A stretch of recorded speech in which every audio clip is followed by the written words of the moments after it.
I am on a quest to beat every game for the Nintendo Gamecube. Every single one. However, each game is chosen at random by this horrendous wheel, so we are never certain what's coming next. My name is Rami, and this is my quest to beat the entire Gamecube library. Game number 8 is Prince of Persia, The Sands of Time. Released in 2003, it was both developed and produced by Ubisoft.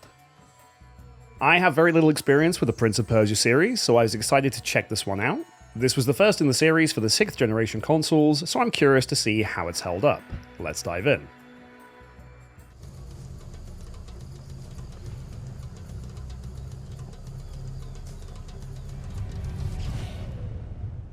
The only mode on offer here is the story, so our win condition will be to finish that.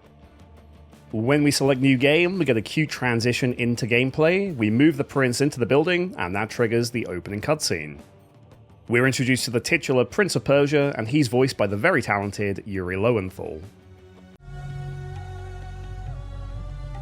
Most people think time is like a river that flows swift and sure in one direction, but I have seen the face of time, and I can tell you, they are wrong. The King of Persia and his son are travelling to meet the Sultan of Azad, and they pass through India on their way. The local Maharaja's vizier betrays him and convinces the king to attack his palace and steal the Sands of Time. Seeking glory, the unnamed prince rides ahead to find a treasure that will impress his father, and that's where our journey begins. The framing device is set up here. The prince is narrating his story to an unseen listener. He states that at the time he felt no remorse or regret for his father's actions. All he cared about was glory. The first few areas of the game are used as a tutorial, and I really appreciate how seamlessly the mechanics are introduced to the player. We're given a wide open space to get a feel for how the prince handles, and he's pretty snappy and responsive. Low ledges can be climbed by simply moving into them. Jumping is not automatic, you need to press the A button with good timing to clear large gaps. And wall running is initiated by holding R and running at a wall. Next, we're given our first taste of combat, and I have to say, it's incredibly basic. It has a similar feel to Assassin's Creed or the Batman Arkham series, where you lock onto enemies and can choose between attacking, rolling, and blocking. Things spice up a little as the game goes on, but from what I hear, this is one of the gameplay elements that sees the most improvement as the series goes on. At this point, I felt pretty happy with the controls, and I was under the impression that we are essentially a superhuman, but I got a harsh dose of reality.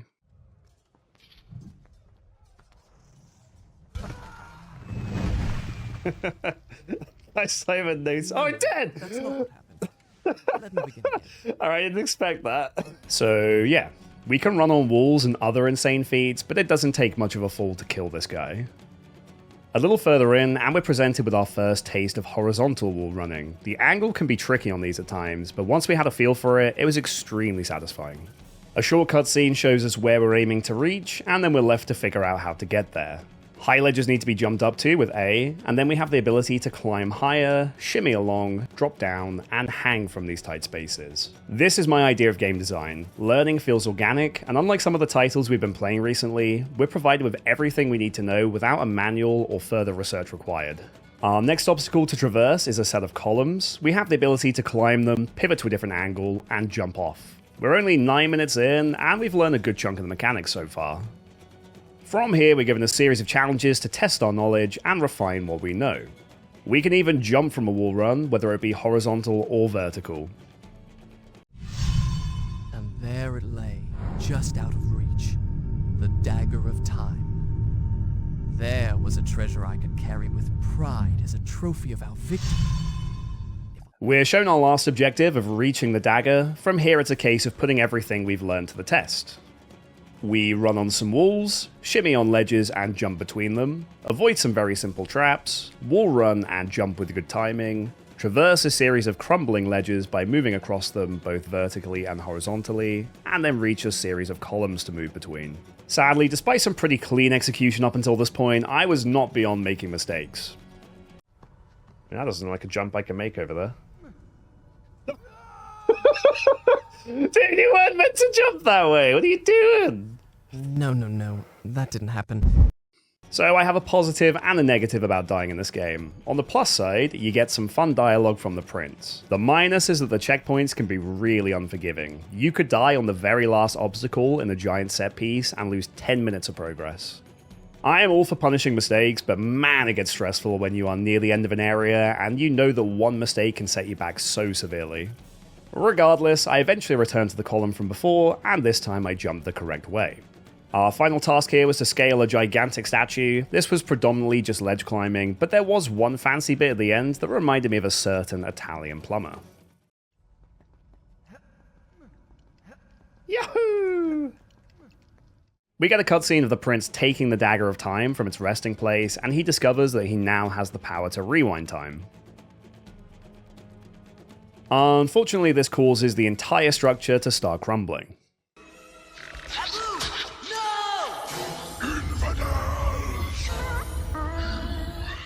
Therefore, we need to escape while the platforms are collapsing. We now have the ability to rewind time when we make mistakes. This spends our sand charges represented on the top left. You are, however, limited on how much you can undo by the white circle, so it can sometimes be impossible to rewind far enough to prevent what killed you. This is a super cool feature and is really what makes this game tick. As I mentioned before, checkpoints can be insanely punishing, so having the option to undo mistakes a finite amount of times is a great way to encourage experimentation. It also prevents the game from feeling overwhelming, and it really creates tension when you're down to your last grains of sand. Next we had a cutscene of the prince presenting the dagger to his father. Discount Jafar says that the deal was he could choose one piece of treasure from the vault and he wants the dagger. The king, however, says he must choose something else. They also bring this giant hourglass as a gift for the sultan. We see the vizier is deathly ill, giving us an idea of why he needs the dagger so badly. We're also introduced to our female lead, Farah, the deceased Maharaja's daughter. They then continue their journey to the Sultan of Azad, with Farah being brought as another gift. It was a different time, dude. They reach Azad and the king presents the Sultan's gifts. I give you the sands of time. May the friendship between our kingdoms endure as long as time itself. The Sultan asks why the sand is glowing, and Wulmar Jafar tells him that a power greater than anything they know lies within, but only the Dagger of Time can unlock it. It's always a little jarring going from pre-rendered cutscenes to the in-game ones. You may have noticed the frame rate is a bit of a slideshow at times. The game was locked to 30 FPS due to hardware limitations, so it can tend to look a bit choppy. With the Sands of Time unleashed, our enemies have a new gimmick. They can only be killed with the Dagger of Time. You need to knock them down with swordplay and then absorb their sand into the dagger to finish them off. This then charges our sand at the top left and allows us to use special moves in combat as well as time reversal during puzzles. I also began to employ a fancy flip move to get behind their guard, as this was just the more efficient way of dealing with them. I think my biggest moan for this game is the combat can really drag. Enemies just keep on spawning for far longer than is fun.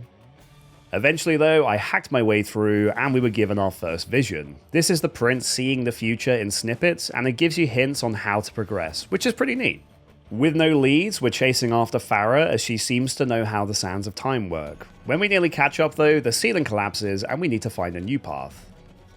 Since it was my first playthrough, I got lost very often. It isn't always clear which way you need to go, and the set pieces you traverse can be really expansive. I won't be showing you all the times I lost my way in this video, but just know it was a lot. Eventually I found some horizontal poles, and this introduced more or less our final traversal mechanic, swinging. We do some Simone Biles standard gymnastics to reach the next floor and pick up Farah's trail. At this point we have a good understanding of how to employ the prince's parkour skills to move through this conveniently designed palace. From here the complexity is ramped up by taking the skills we've learned and combining them in new and challenging ways. Some of them are truly breathtaking in scope. We weren't even an hour in yet, and I love this game. It's a pretty textbook example of how to teach the player without killing the pace or overwhelming them, and the puzzles are genuinely really enjoyable. Again though, they keep putting in these long drawn out combat sections, and I kinda wish they hadn't. We have a new enemy type here, which are these chonky lads. They are a little tankier than the pleb enemies, but otherwise not much has changed. The next section is a perfect example of what I mean by combining everything we've learned. We need to implement the wall run, wall jump, and swing to scale this extremely vertical set of obstacles. They don't tell you any of this, but they taught us everything we needed to figure it out for ourselves. Fantastic. I know I'm kind of gushing here, but I hadn't played this game before and was just honestly blown away. On my travels, I occasionally went off the beaten path and found these secret tunnels. This led us to a giant shrine type area where we got the best damn hydration of our lives. This is a permanent health buff, and it's incredibly handy as this allows us to make more mistakes in both puzzles and combat. We finally catch up to Farah, and she demands we give her the dagger so she can fix things. We also learn the only people not turned into sand monsters were us because of the dagger, Farah because of her special medallion, and Jafar at home because he has a staff. The prince, however, does not trust Farah yet and refuses to hand over the dagger. We're then ambushed by these little bug boys. These more or less go down in one hit, and they're not very noteworthy. Heading into the next puzzle takes us outside, and we get a sense of just how insanely gigantic this palace is. Sheesh! This section was pretty heavy on jumping between columns, sometimes with wall runs in the mix too. The camera can be a little hard to deal with at times, if it's forced into an odd perspective like top-down, but the ability to rewind time is clutch in these moments. I can't always blame the camera though.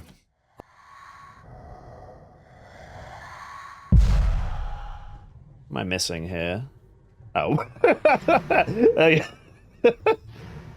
Sometimes! Our next new enemy type are the scantily clad women. The only real difference with them is that they can combo you for insane damage if you get hit, so you just have to be careful. Health is recovered in this game in one of my favorite ways ever, hydration. Anytime you see one of these hydration stations in an area, you can fight next to it and potentially cheese combat by infinitely healing. I found a new mechanic in the next area, which was switches. These can be both on the floor or the walls. Some need to be hit just once, others may need an object placed on them like this crate. This led to a gigantic area with a particularly annoying obstacle. I had to pull this handle out of the wall to extend the bridge, and then I needed to run and jump across before it retracts. The trouble I had though is the prince runs really slowly. This took me a number of attempts to line up correctly and cost all my sand as well. Man oh man. Oh thank God! I was afraid you were one of them! Can you help me activate the Azard defense system? Ride the platform down to the bottom, then use those two cranks to bring it back up. 4 axles. You'll need to pick them up one by one. I love this guy. Best voice acting of all time. Right there, dude. Remember, pay attention to the groove. Big, meaty claws! This puzzle was a fun one. We need to use the handles to both spin the platform we're on, as well as raise and lower it. We're trying to collect these 4 giant rod things, but we also have to traverse the grooves that are cut into the walls while they're attached. So you need to collect them in the correct order. Very cool. That's 4! Now, bring them up to the top and line them up with their gears. The last step here was to line up the correct rods with its associated gear. This is done by matching the moon symbol on the gear to that shown on the little mirror things. One fun fact we did discover is that this guard is voiced by Yuri Lowenthal, the same voice actor as the prince. What an absolute chad. With that puzzle complete, the last thing we needed to do was pull this lever, and that activates the palace's defense system. Unfortunately, this turns out to be a bad thing. Now there are spike traps and other obstacles far more frequently, which only makes our lives more difficult. Curse you, funny voice man! There are even buzzsaws on many of the walls now, which makes horizontal traversal far more perilous. Still though, it's extra satisfying reaching a checkpoint after you successfully navigate a trap-heavy section. In the next bunch of combat, the game taught me truly the most broken move in our repertoire, the wall rebound. This thing is a beast. It breaks through most enemies' guards instantly, knocks them down, and with a wall to your back, you have fewer angles to worry about. I'm pretty sure that the speedrun for this game spams the hell out of this move, and I certainly did too. From here we continue to scale the palace outskirts. I regularly received visions to provide clues on how to traverse the next set of obstacles, and then was left to figure out the rest on my own. This wasn't always smooth sailing. Sometimes I would get lost for several minutes and run around without a clue on how to progress. I always felt pretty dumb once I figured out which way to go, but that's the fun of being left to your own devices. The final kind of trap activated by the defense system are these little choppy boys. You just have to pass these with good timing. I certainly think the most loathsome of all traps are the floor spikes. You need to walk at a snail's pace so as to not trigger them, and if you're trying to do something overhead, this can be tedious for sure. The sheer scope of some of these areas is awesome. The game may be 30 FPS, but I'm impressed that it runs as well as it does on the GameCube while rendering so much stuff. When you're this far into a section, with the checkpoint being 15 minutes ago and you're low on sand, I was sweating, man. But we managed to hit a time switch at the end and carefully traverse the last few traps. I've been extremely detailed up until this point as I really wanted to convey my appreciation for this game. It has grand scale, enjoyable complexity, fairly tight controls, and gratifying puzzles. It's something special. From now on though, I'll be narrowing my focus to move things along, but I would wholeheartedly recommend playing it yourself. There is supposed to be a remake coming at some point, but it's been in development hell for years now, so if this video piques your interest, I say play it. We get a cutscene of Farah fighting the possessed king, and this leads to our first major boss battle of the game. This fight was tough. Several things are happening all at once. There is an insane number of enemies on the screen, and they spawn in for such a stupidly long time, I legitimately questioned if the game was bugged to points. Farah also has her own health bar, the red bow at the top right, and if she dies, you lose. She does help defend you and herself with her bow, but enemies can only be finished with the dagger of time, and she gets overwhelmed pretty easily as well. Lastly, Zombie Dad hits like an absolute truck and is completely invincible to boot. The game doesn't give you any clue on how to win this one, and with how long the fight dragged on for and how many enemies respawned, it's very easy to think that you're doing something wrong. We died a lot. Whether I was overwhelmed, Farah was killed, or I ran out of sand charges, I found this legitimately challenging, and we were here for a very long time. About 20 minutes later, holy, I got on the best run yet. I was fighting close to Farah so I could defend her if needed and capitalize on any enemies that she downed. I still think there are way too many enemies here, and it's mandatory that you slay them all. Finally though, after the last of them fell, it was just us and dear old Dad. He can finally be attacked, and I just cheesed him down by jumping over his head to get through his guard constantly. Until finally... There we go. Dude, fuck you, Dad. Oh, thank God, dude. Farah consoles the prince for his loss, but despite her warnings, he continues to use the dagger of time as he wants revenge on the Vazir. Farah is determined to use the dagger to undo the damage the prince has done, but he's too paranoid to trust her and says that he aims to reach the highest tower where the Vazir is hiding. After some much needed hydration, we continued our journey. I'll cover you. Please don't. You're liable to hit me. One weird thing in this game is the audio compression. Outside of cutscenes, the voices often sound really strange and almost like the voice actor is talking through a toilet paper tube.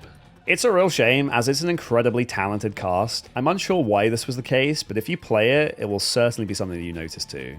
A cool thing though is that from now on, Farah and the prince are a team. The positives of this are that she is a very likable character, and the two leads have a ton of banter throughout the journey. There are new kinds of puzzles that she helps with, and she even supports you in combat with her arrows.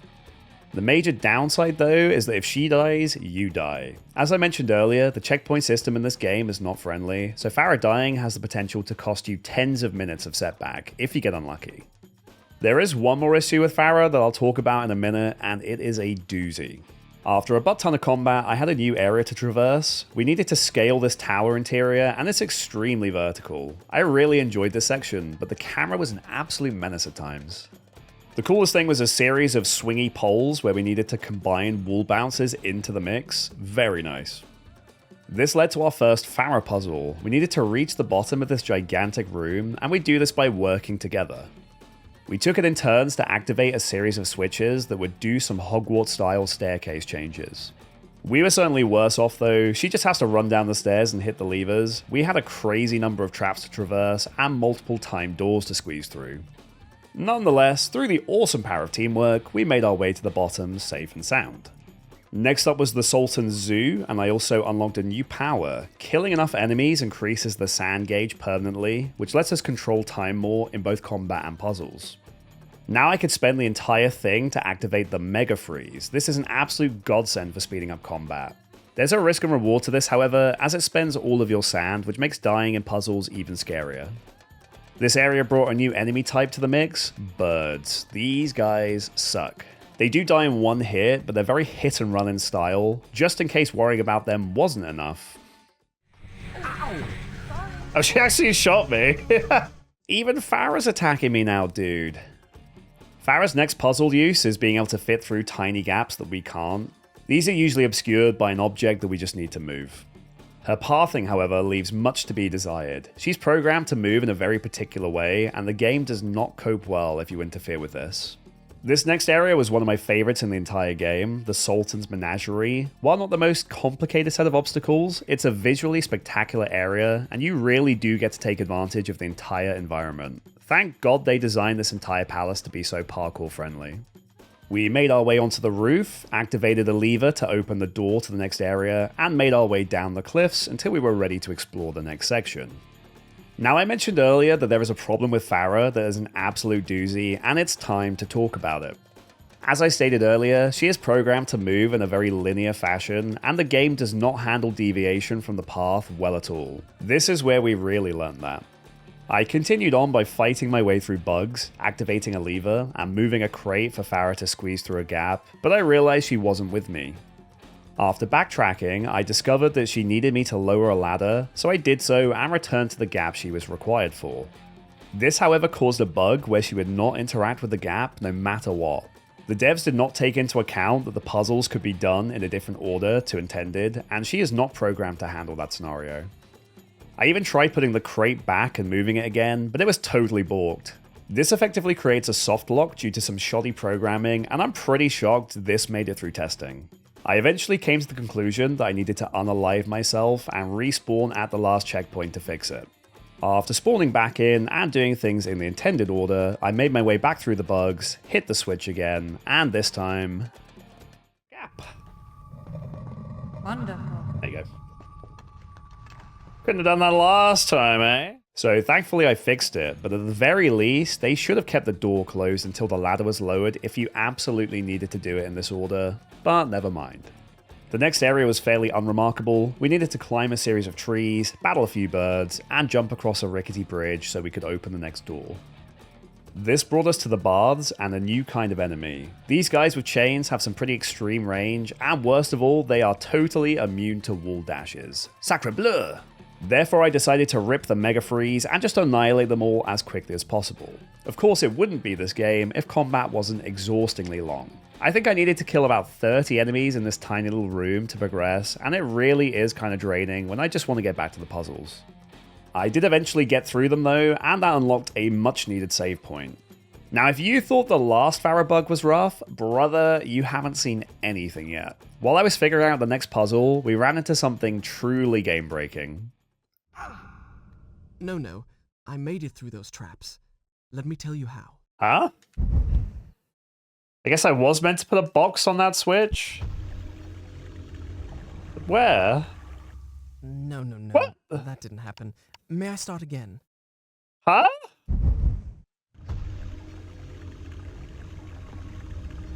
That didn't happen. What is happening? We were completely baffled here. The game had bugged out, and no matter what I did, I would instantly game over whenever I loaded back in. I even tried resetting to the main menu and turning the console off and on again. No matter what though, the bug would not go away. I tried absolutely everything, and the game was well and truly broken at this point. I had officially hard-locked somehow. We did some research and found a few forum posts from back in 2004, and the conclusion was that this is totally unfixable. Farah seems to have ended up too far behind us, and for some reason the game reads this as her dying. Because my save data snapshotted this exact scenario and saving creates a new checkpoint, this was 100% unfixable. Classic hilarious Ubisoft prank. At this point I was so frustrated I decided to call the stream and just replay back to where we were offline in my own time. I didn't record any footage of this, so we'll just be picking back up from the next stream where I'd reached the same point. I'd also been very careful about where Farah was before I saved.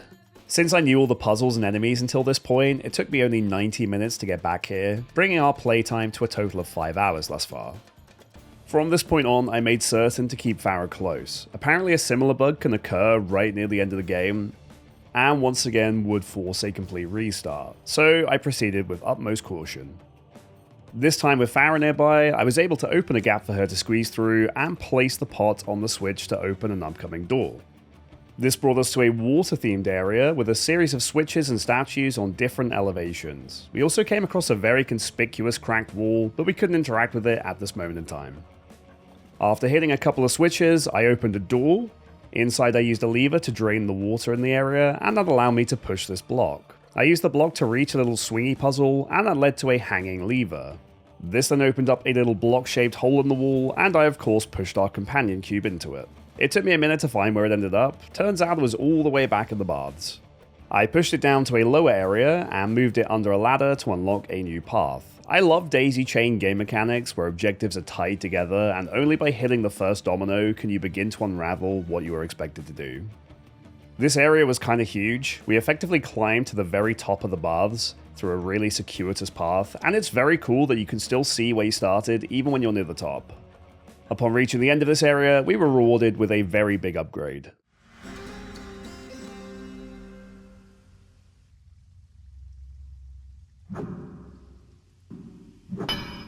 Our new big boy sword lets us break open those conspicuous cracked walls and also dilapidated doors, plus it's even stronger in combat. Sweet deal.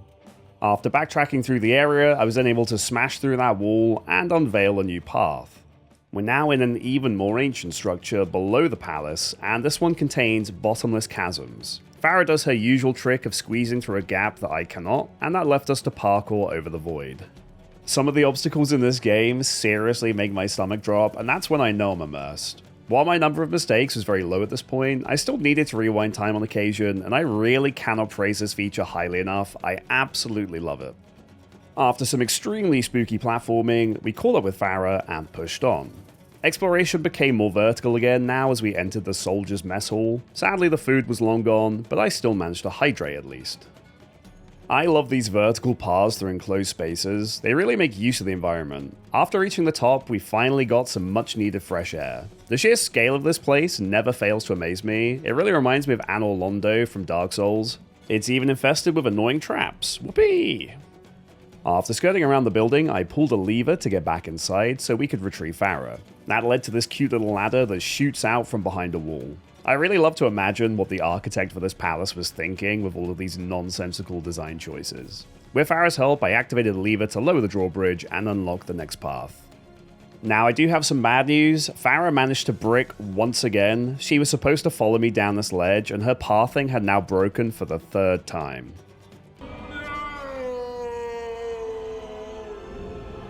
This was another dead end, as I would need her help on the next puzzle. I even went through the trouble of getting all the way back up to her and found her Y-posing to assert dominance. At this point, I resorted to desperate measures. What? What are you trying to do? Kill me? Yes. After hitting her a few times, I did manage to free her from the wall, but it was still no good. I had to resort to my next solution, which was to once again commit Sudoku. After spawning back in, I noticed she wasn't there anymore, and I got really scared, but after heading back across the bridge... Yes! Magic! Thank God, dude. You'll be pleased to hear this was the last glitch or bug I encountered in this playthrough. Only 3? Good work, Ubisoft. I'm proud of you. With Farah now here, we could do the next puzzle. We once again took it in turn to pull levers, and this would turn and elevate a wooden platform we would both use to move higher. At the top, I did a scary jump, and that led us outside.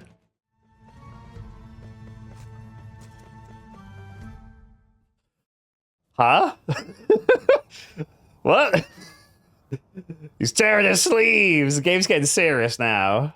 Look at that fan service. I can't believe they had the guts to show his entire arm like that. Spicy. We continue to work with Farah using both the inside and outside of the structure, and we're able to arrive at the top where we could re-enter Anor Londo. After crossing a bridge that completely collapses behind us, Farah squeezes through a gap under a gate, but she says the switch to open it is broken, and that leaves us stranded. This then forces the prince to find his own way around, and it's a really cool section of obstacles. We had to scale the outskirts of the tower using various pillars, ledges, and walls.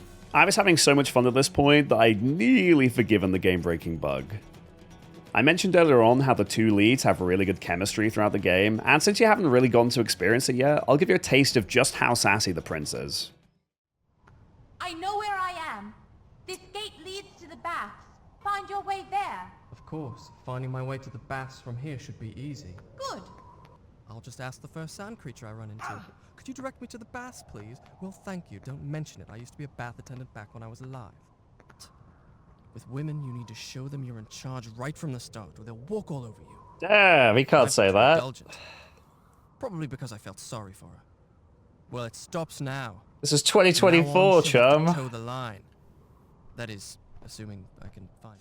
This is a reason I'd highly recommend playing this one for yourself if you're interested. There's a bunch of fun dialogue throughout, and the relationship between Farah and the prince progresses quite nicely too.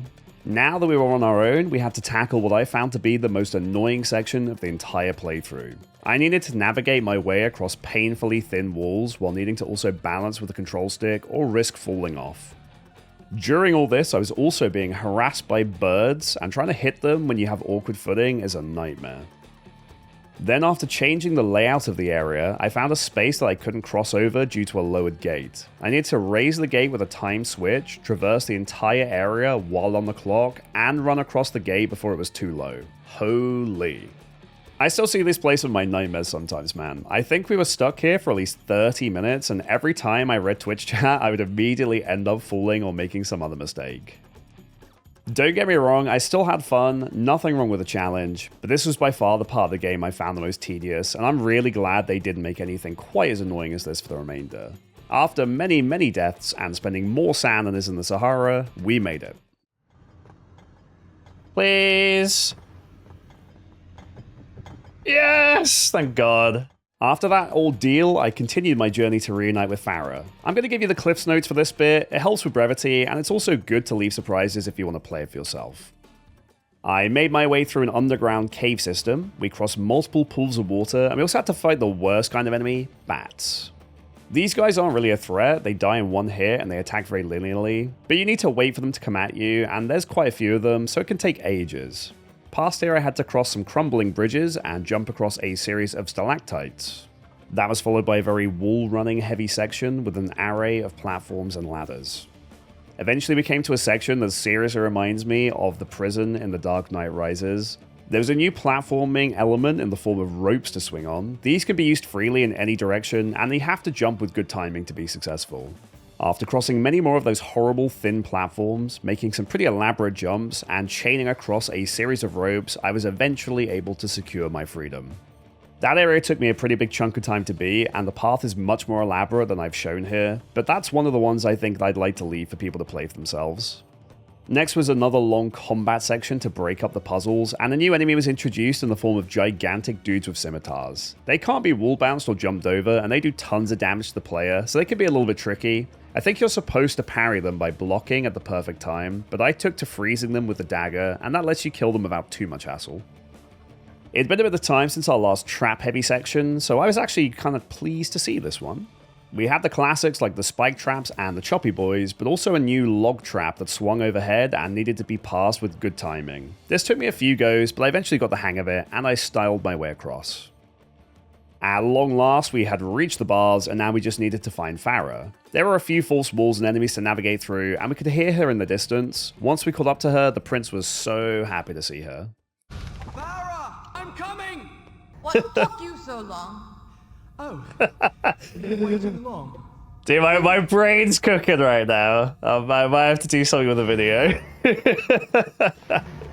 After we worked with Farah to slay some enemies, the prince collapsed and had another vision of the future. After he woke up, he found that Farah was holding him.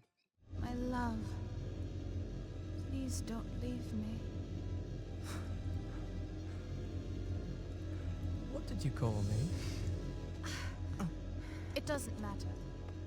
Damn, things are moving quickly, aren't they? I really enjoy the relationship between Farah and the prince and their back and forth squabbling throughout the game, but they do start to use the word love awfully quickly, considering they've known each other for only a couple of hours at this point. The prince even starts talking to himself about how he should propose. Maybe buy her a drink first, mate. Now, if you've ever played RuneScape, this next puzzle may give you PTSD. We need to use a series of mirrors to direct a beam of light into some engravings in order to open the path. If you've completed Morning's End Part 2 or the Song of the Elves, this concept will be way too familiar to you.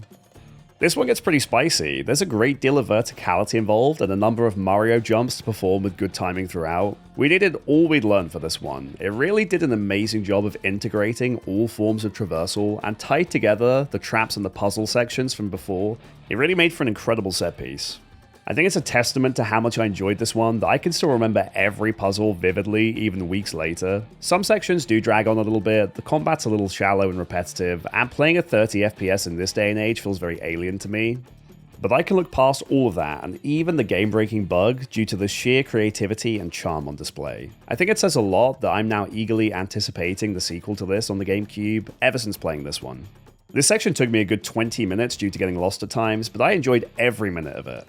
Next was the most important room in any palace, the observatory. I really enjoyed this section too. We needed to move some planets using a series of levers and then swing across them as they each have poles sticking out. It took some time for me to get the gist of this one. It's pretty massive in scope and you have to work your way back and forth multiple times if you want to get the planets to line up in the correct order. I think it's really funny that while writing this script, I'm constantly thinking, this is my favorite puzzle. Actually, no, this one is. They're just all so cool, man. We're starting to approach the end at this point. There was an outside section where we started to scale the palace again, as thanks to all those shenanigans with backtracking to the baths, there's still quite a height to climb if we want to reach Dollar Store Jafar. At long last, we get a cutscene showing us that the Tower of Dawn is now within sight. Since unlike Farah, I can't just squeeze my way through a gate, I had to make my own way around. Unfortunately, all that hydrating I've been doing has made me heavy, and the floor gave way, casting us into the abyss.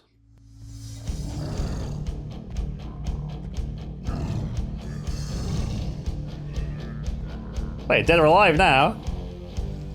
We're in the palace prison now, and it's also time for more fan service. The shirt is off, so you know it's on. This may be the most impractically designed prison of all time, but damn it's cool. We're triggering switches to reveal a series of retractable platforms so we can parkour our way down them. After a prison yard brawl takes place at the bottom, we now need to work our way back up with the most elaborate Mario jump section yet. I had to activate the 2-time switches to reveal walls, which I then needed to jump up before they had time to retract.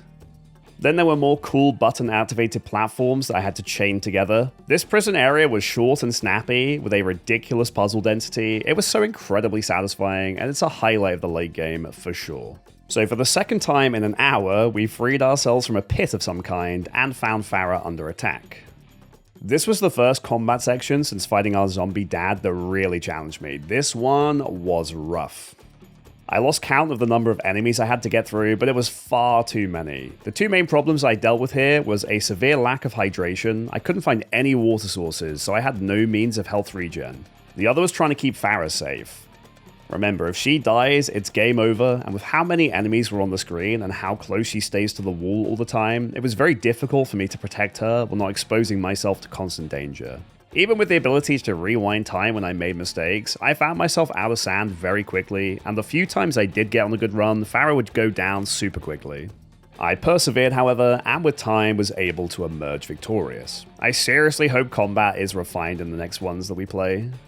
The prince has another vision and is once again comforted by Farah. He freaks out pretty badly, but then he recognizes her and relaxes at least a little bit. Farah shows us that the Tower of Dawn is just above us, and it's nearly time to confront the Vazir. We made our way across a gigantic bridge. First, though, I had to battle a whole flock of birds. Farah was there to provide some helpful hints at least. There you go.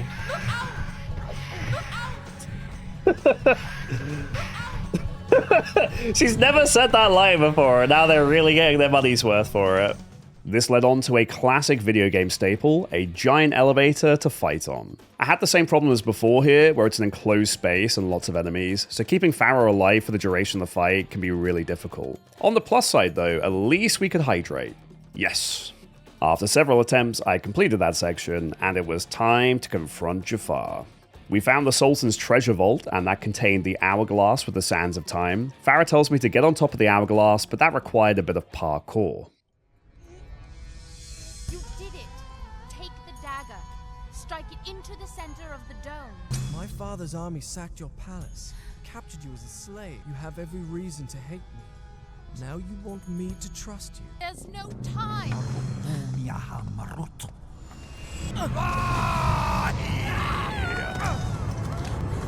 Give me the dagger.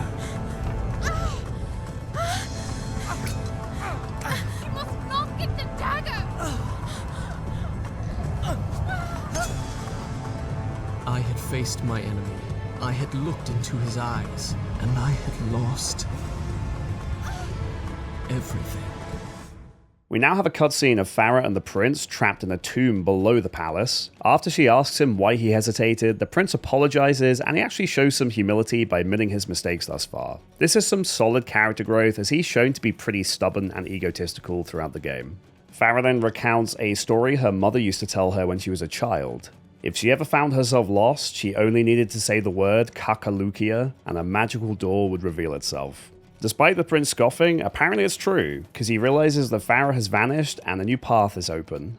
I haven't mentioned it before now, but the music in this game slaps. It's used pretty sparingly, with many sections just being ambient noise, so when it plays, you really appreciate it.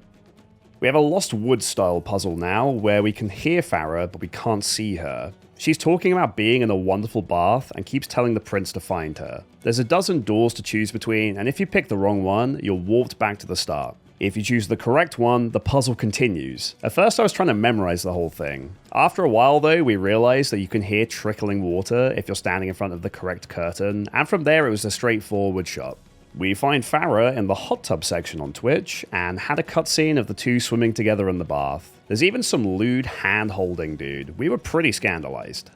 Upon waking, the prince is unsure whether it was a dream or not, but he notices that Farah has vanished again, and this time she's taken the dagger of time. We see more enemies here, but now that we have no weapon to fight with, we had to find one. There was another one of those light puzzles here involving mirrors, and after a little trial and error, I figured it out. This unlocked the final sword upgrade, and this one is extra special. It's strong enough to kill enemies even without the dagger of time, and honestly, it just makes combat really trivial. Thank God. To find Farah, we needed to traverse some really tough obstacles. Some of the jumps here were precarious and the camera just was not helping me most of the time. The biggest issue though is that with no dagger of time anymore, we cannot rewind our mistakes. That means every time I died, I had to go all the way back to a checkpoint. That is harsh. We had a seriously long way to travel here, and knowing that I could die instantly had me sweating bullets. With the camera being pretty wonky, barrages of bats trying to knock me down, and a death costing me up to 10 minutes of lost progress, one mistake was soul-crushing. All I could say is thank God they let you use the dagger for the majority of the game. If I had to play the whole thing like this, I really don't think I'd have enjoyed it.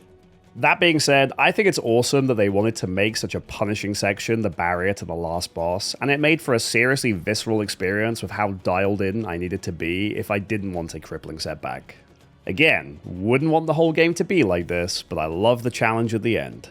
Also, just the sheer scale of this tower is mind-boggling. You get a sense of how crazy this palace is as you're playing throughout, but it's only when you see it from the top that you truly comprehend the expanse of the environments that we've been exploring. After what seemed like an hour, we finally caught up to Farah, and this is what happened.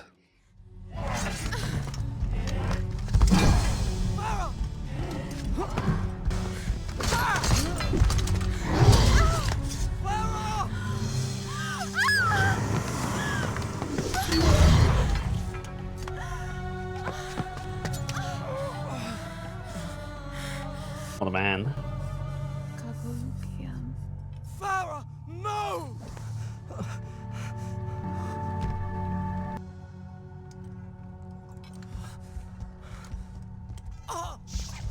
I'm not gonna lie, man, I was pretty attached to the characters at this point, so this was rough. Again, hats off to the voice actors, I think they nailed it in this game. We're left to fight against a huge wave of enemies, and with the Dagger of Time now broken, it prevents us from using most of our broken skills. I had to brute force my way through with that big sword we got in the tomb, and some very tactical hydration. We see the prince mourning over his loss, and Jafar, just not reading the room, says to give him the dagger in exchange for power and eternal life. The prince, in a real sign of growth here, says he doesn't need power or glory, only those that he loves. A nice bookend to his first line at the beginning of the game. He finally does what he should have done all along, and he plunges the dagger into the hourglass. This rewinds time all the way back to before the siege on the Maharaja's palace, but the prince still has the dagger somehow. He breaks into Farah's room so he can return the dagger to her, but she doesn't know him now. It's revealed that the unseen person he was narrating the story to this whole time was her in this moment. That's amazing stuff, I really like it. He tries to warn her that the Vizier plans to betray her father, but Jafar appears at that moment and decides to kill them both. It's final boss time, baby. I was a bit confused at first here. He's using sorcery to create a clone that battles us in his stead, and it's seemingly invincible. I tried breaking through his shield or using the sands of time, but nothing seemed to be working. I assumed there had to be a gimmick, so I looked around the room for a bit, but there were no clues on offer. After a while, I thought back to the zombie dad fight and how I cheesed him down with the jump move, and I gave that a go. It did take a few tries, but eventually that worked and the clone vanished. I thought this would let me attack him, but no luck just yet. Instead, he summoned a new clone, and I understood that we needed to wear him out. So from here, it was rinse and repeat, taking out each clone with a jumpy move, and eventually, he ran out of magic juice and we knocked him through a window. After some obligatory villain monologuing, it was time to finish him.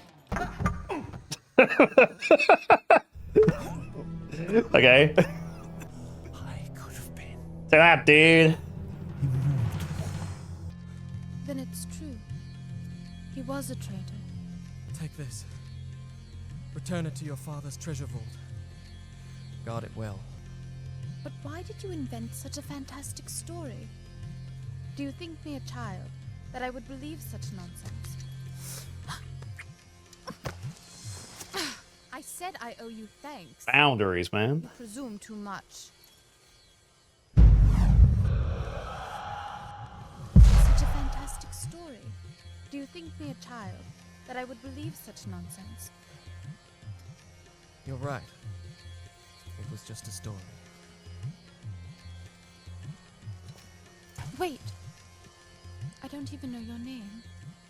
Just call me Kakolukia.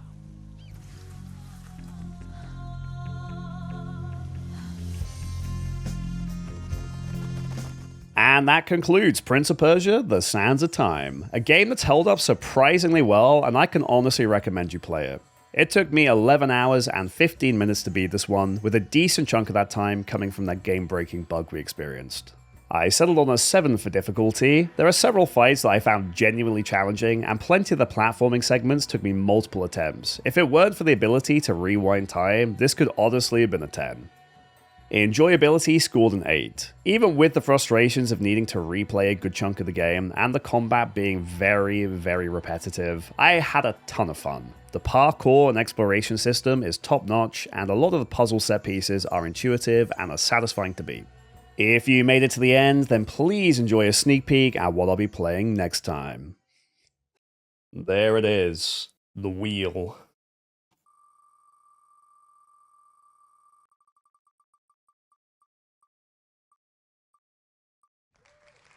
Evolution snowboarding. That doesn't sound too bad. But snowboarding doesn't sound too bad, as far as sports games go. So there it is. Game 9 will be Evolution Snowboarding. A sports game of sorts, but it's got some quirky ideas to spice things up. Thank you so much for watching. Please consider liking and subscribing as they help my channel grow, and I look forward to seeing you on the next one. Bye bye.